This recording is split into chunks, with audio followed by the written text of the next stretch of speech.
So let's talk about directing and dramaturgy for 2017. And I have to say, actually, let me move my mic a little bit. Sorry about that. There we go. Hopefully that wasn't too disruptive. I have to say, 2017 was quite the year in terms of giving me a series of crash courses. And when I say crash, I mean like like that level of crash course in directing and dramaturgy. And actually, I'm starting to realize, before I even get into the specific things that I did, the things that I accomplished, and the things that I learned, I just want to talk a little bit about the very, in my opinion, close and tight intertwinement of both directing and dramaturgy. And when I talk about directing, I mean literally having a vision, bringing out the nuances of the text, getting across the more overt implications of the text and meaning of the text on stage, putting bodies on stage, helping the production department and the scene design department and the sound and the lighting department create a visual spectacle and a visual interpretation of your vision or of the script, and just like literally moving bodies around on stage and helping actors to get out their performances and help them to develop their performances and characters. That kind of directing. Okay, we're talking about directing in the purest sense for both the stage and for film as well. Merging directing with dramaturgy has been more of a seamless process than I originally believed it could be. Dramaturgy specifically, you're doing a lot of things that, in my opinion, set the groundwork for good directing. So what you're doing is that you're helping the author or the playwright or the screenwriter or whoever to bring out the best in their voice, to bring out the best in the final product and the final script.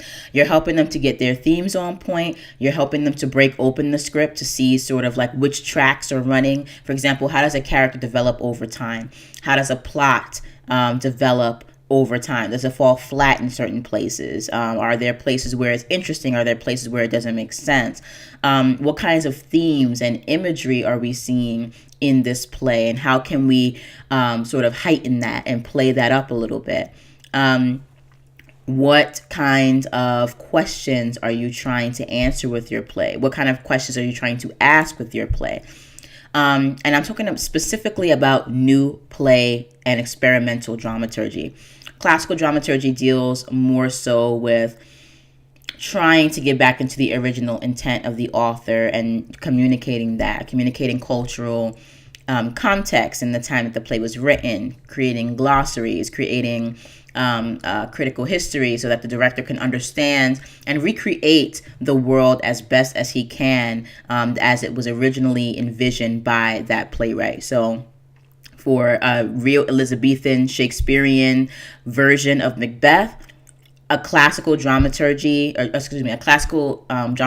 approach and a classical dramaturg is going to basically recreate the entire world of Shakespeare at the time that Macbeth was written, both for the outside world of the play, but also really have a great understanding of how the inside world of the play is working. For example, the relationship between Denmark and the other countries in the play. The relationship between the family members in the play itself. Actually, I'm sorry, I'm confusing Hamlet with Macbeth, but you get what I mean, right? So I need to get it all the way together. You have Macbeths, you have Macduff, you have all these people.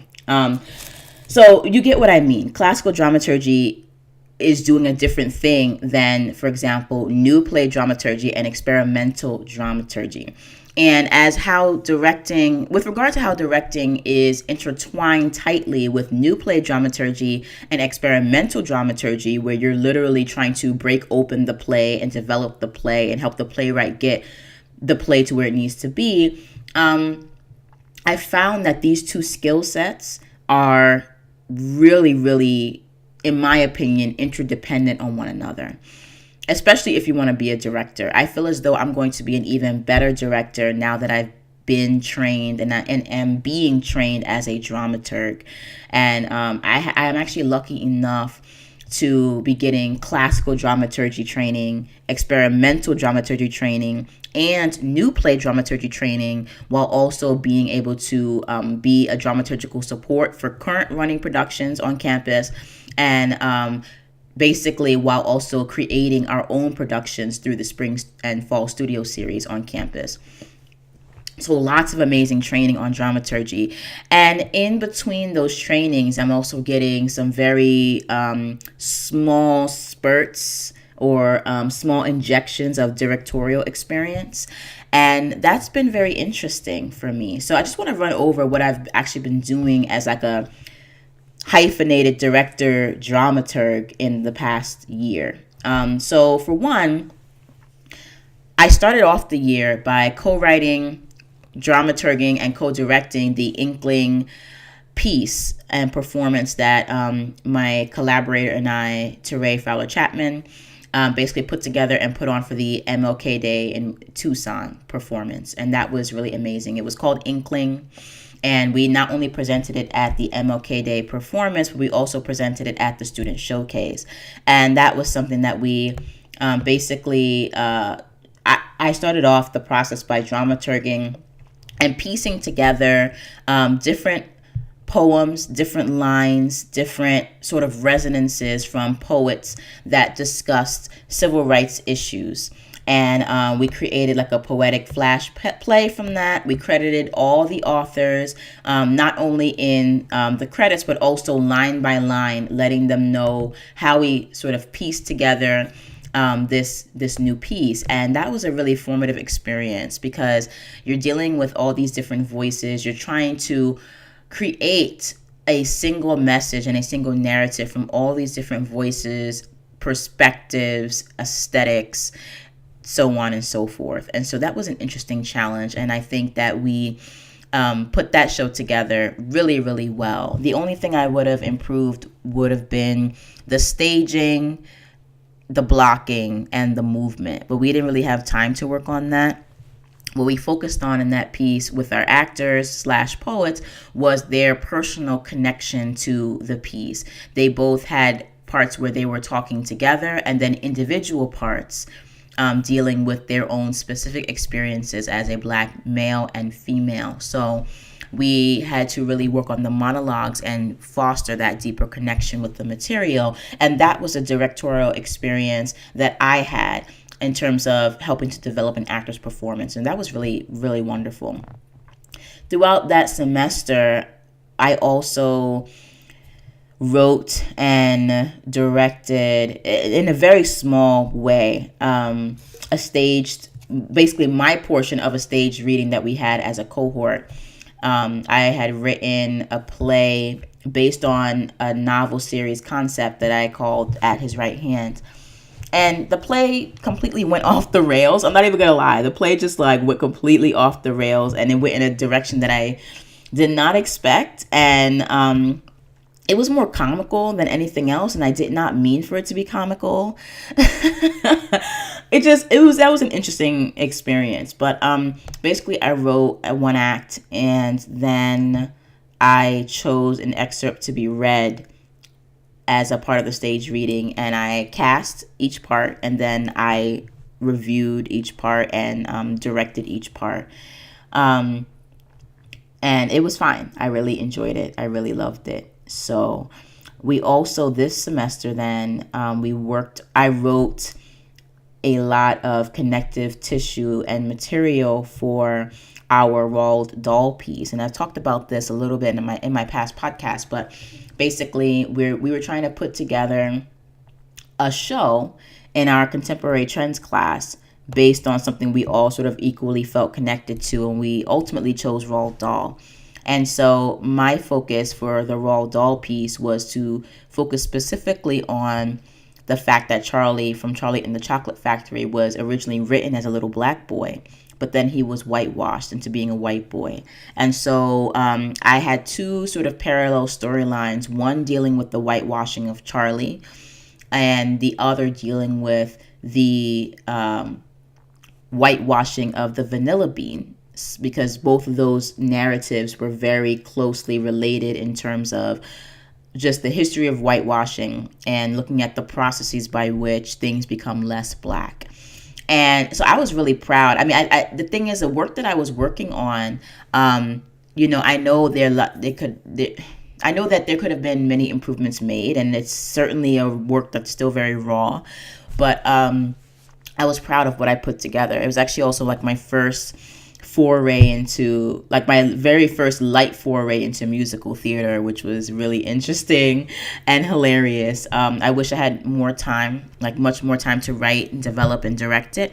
But I basically put together 3 different small vignettes that had a beginning, middle, and end. I directed my actors. I made updates to the script as was necessary. And I was really proud of my work for that. Super proud. So I wrote, dramaturged, and then directed that portion of the show. And the only thing that I really did not like about that experience at all, and I expressed this to our supervisor, but there was no way to get around it, was that I had to also be in the performance, because the performance needed 3 actors, and we really had like a very limited acting company of like 10 actors or something like that. And the actors were all being used in other places. And so I had to be the 3rd actor. And it was annoying because I could not see the performance from a bird's eye view. I wanted to be, as a director, sitting in the audience, looking and seeing if things were unfolding on stage the way that I wanted to, move bodies around in space, direct actors, just like in a way that felt more like I had a bigger vision of what was happening. And I couldn't do that. And because I could not do that, unfortunately, the directing fell into the hands of one of our collaborators. And that was very frustrating for me, because in certain ways, I felt as though like certain parts of the show were being taken over. I'm not going to lie. Except actually mine wasn't really, because they know me well enough to not even come into this aura. And that's all I'll say about that.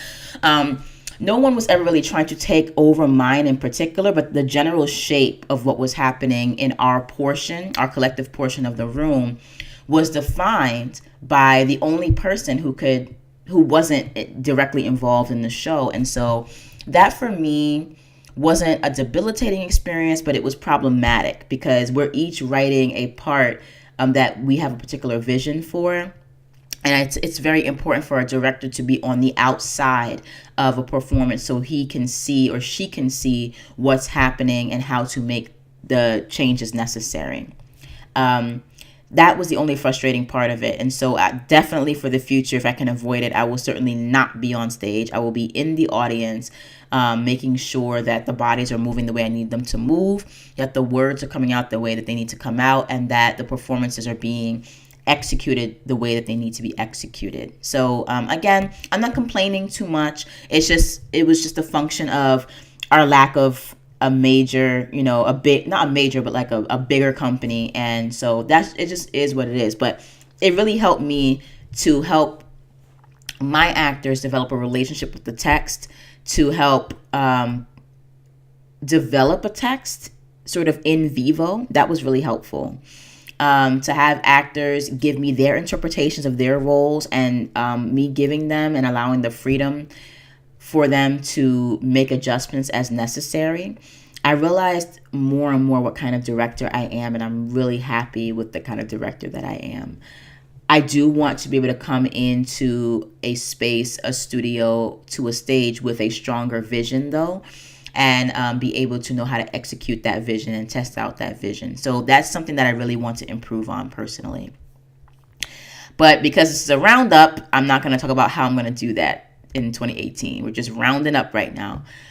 And the other thing, so the 2 other things that are dealing directly with directing right now are the fact that I started this year working on 2 more pieces. The first one being called Dream, which is actually just a spoken word piece that was written by Teray Fowler Chapman. So I'm excited about that. My role in that is going to be more so a dramaturgical co-directing role, and to also fill in the gaps just in terms of rehearsal. If she can't, be at a certain rehearsal, I'm going to be there in her stead in order to help the rehearsal go smoothly, help tech to go smoothly. I'm going to I would hope give her some feedback on how the piece is hitting me. And actually, I don't even think I'm going to read the piece before I hear it. I've read it once, and it was a few months back, because she has an amazing chapbook called Bread And. It's incredible. It's powerful. You just need to go get it. It's just amazing. And so she had an amazing chapbook. Has an amazing chapbook, and Dream is a poem from that chapbook. And so she will be performing Dream as a part of the second annual MLK Day performance, which is taking place this January 2018, and we've already started work on that. And at some point, we want to get bodies in spaces, because that's what theater and performance is about, and see how Dream is going to play off of the space, off of the body, and in the context of the other performances of the show. So we started working on that this year. And then we also started working on, in a totally separate project, the piece that we're putting on for spring 2018 at my program at University of Arizona. So the dramaturgs have gotten a slot for both the spring studio series and the fall studio series portions.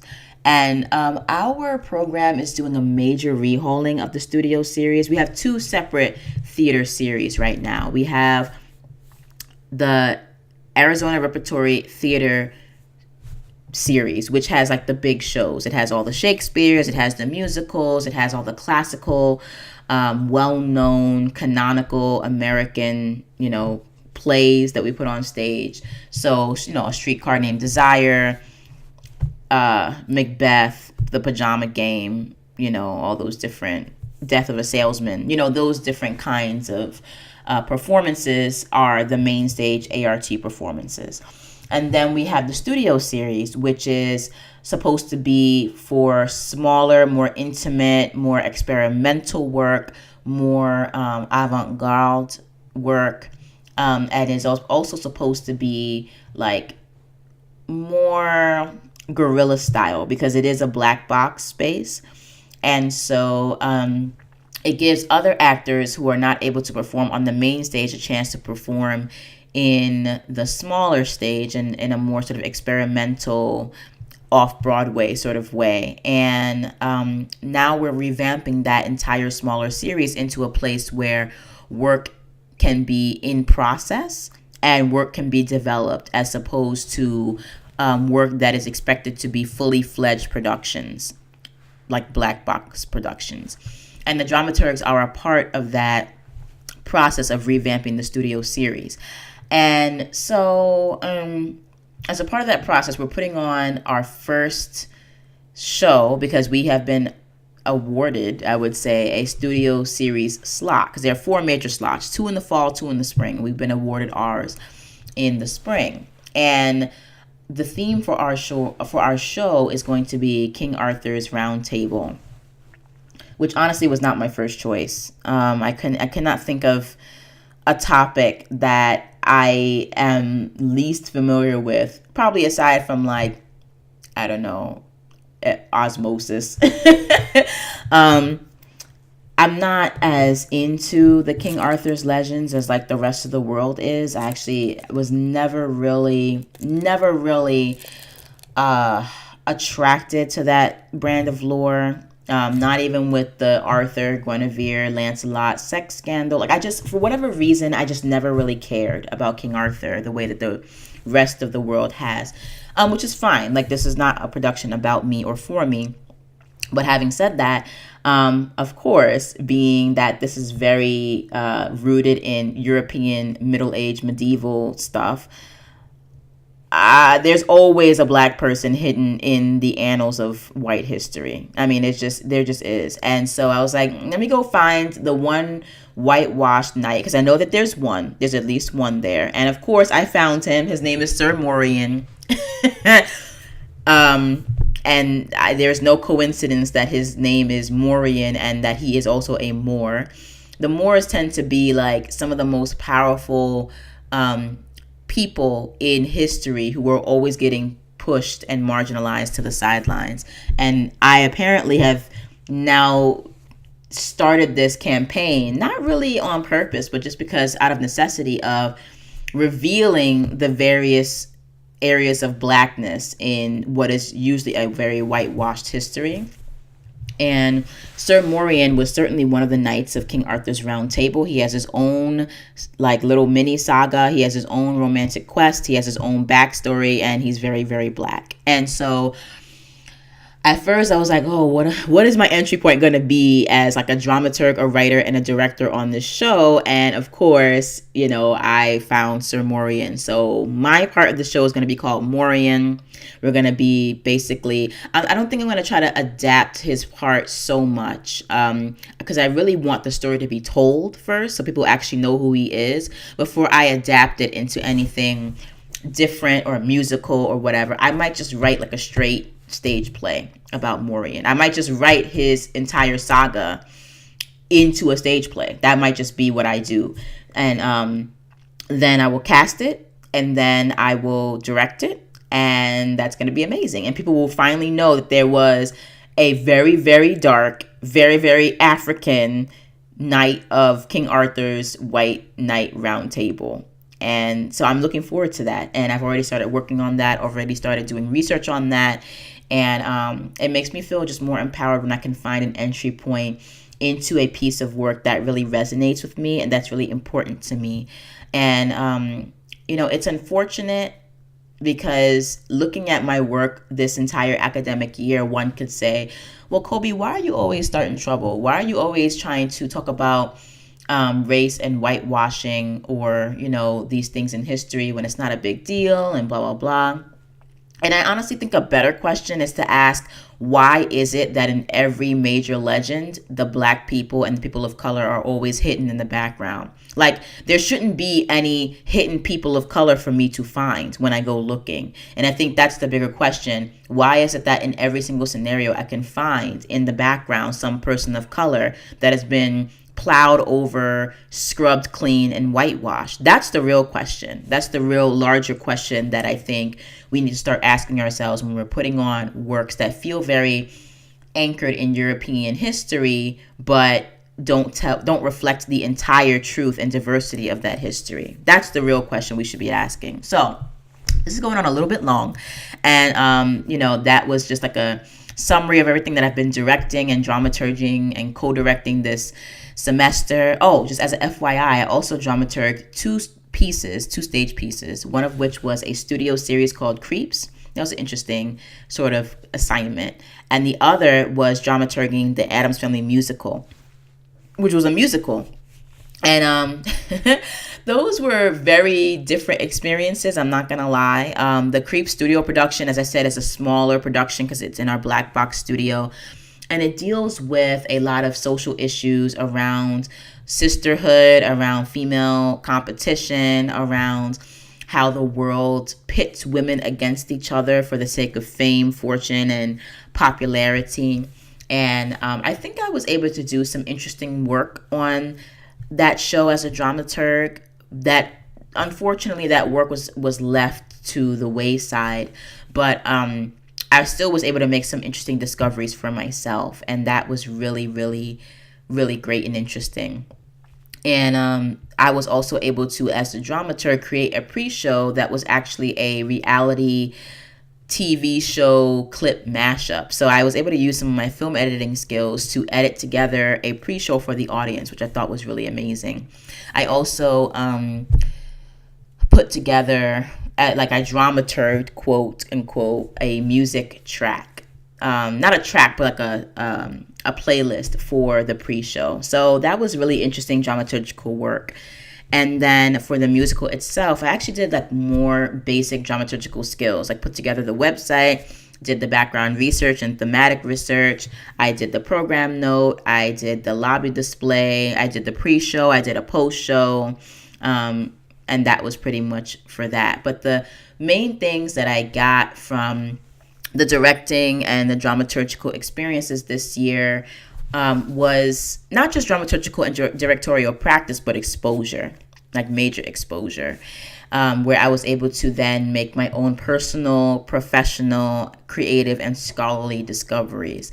And that pretty much happened with every single assignment, every single project that I had wherein I was a director slash dramaturg. So that was really amazing and really fascinating. And I really, really enjoyed it. Actually, one of the biggest discoveries that I had, and you will see this if you look at my my podcast episode 50 entitled "I Don't Need Your Fucking Permission." One of the biggest discoveries I made personally as a dramaturg came out of how I have started to reread Shakespeare on a classical level, because we took a classical dramaturgy like course as a part of our main core, and my project of choice was Titus Andronicus. And from that project, from a dramaturgical perspective, I made a bunch of discoveries about Titus and about Shakespeare's canonical works that were very illuminating for me personally, and I think are actually illuminating for the field as a whole. I'm not going to go forward and try to prove my points in the scholarly field. And if you want to hear more about the actual discoveries I made, you can definitely check out the graduate school portion of the 2017 roundup, because I'm going to put it in there. But certain discoveries about how Shakespeare shaped his canon, especially the Roman plays, were very impactful for me as a dramaturg, because now that those discoveries are essentially informing the kinds of projects I want to direct in the future. And I've decided that I will be directing a 6-film adaptation of Shakespeare's Roman plays in the order in which they are supposed to appear, in chronological order, like narrative order. And so I have a lot of justification and valid and reasons for why I want to basically organize my adaptations in that particular fashion. But I'm not going to get into it for this roundup. But in conclusion, a lot of my dramaturgy practice and just everything that I'm doing as a dramaturg is really helping to provide a very firm, more solid foundation as a director. And that's been a really incredible year for 2017. And I have a lot of things that I would like to say about what's going to be happening in 2018 with directing and dramaturgy. But I'll save that for the 2018 creative goals section. So this has gone on for a really long time.